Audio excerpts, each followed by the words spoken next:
In the following problem, we have a 5-gram sample that contains C and H.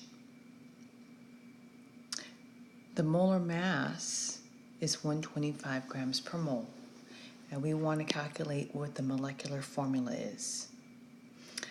So in this problem, we have 5 grams of a compound that consists of only carbon and hydrogen. We can determine the amount of hydrogen if we subtract the amount of carbon, according to the law of conservation of mass. So if we subtract it, that means we have 0.31 grams of hydrogen in our sample. Now the next step in calculating molecular formula is we want to convert the grams to moles. We have 4.69 grams of carbon, and we're going to divide by the molar mass of carbon. And so that gives us 0.391 moles of carbon. Now we're going to calculate the amount of hydrogen, the moles of hydrogen. We have 0.31 grams of hydrogen. We're going to divide by the molar mass of hydrogen.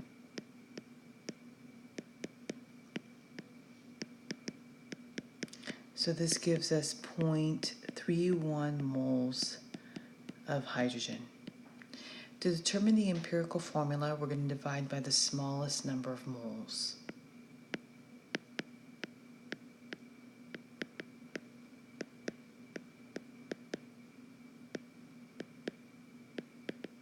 The smallest number of moles is 0.31.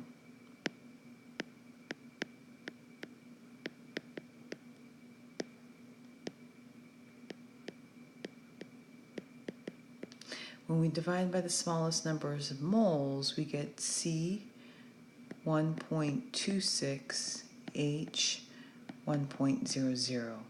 We need to multiply by a factor that will make this a whole number, and that lowest number factor is 4. So we'll end up with C5H4, and that is what the empirical formula is of this compound.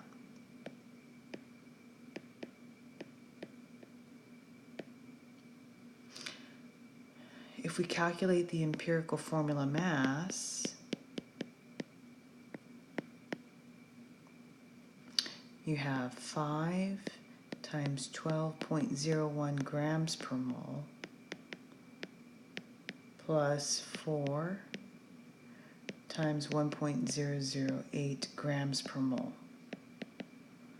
So this gives us 64.09 grams per mole as the empirical formula mass. To get that whole number ratio that we're going to multiply our empirical formula by, we're going to take our molecular formula mass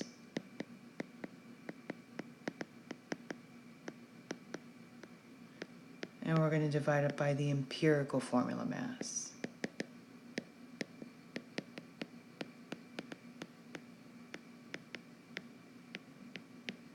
So that's going to be 125 grams per mole over 64.09 grams per mole. And so the whole number ratio that's given is 2. We're going to take that whole number ratio and multiply it by empirical formula. So we have C5H4, and we're going to multiply by 2, so that will give us C10H8. And that is our molecular formula.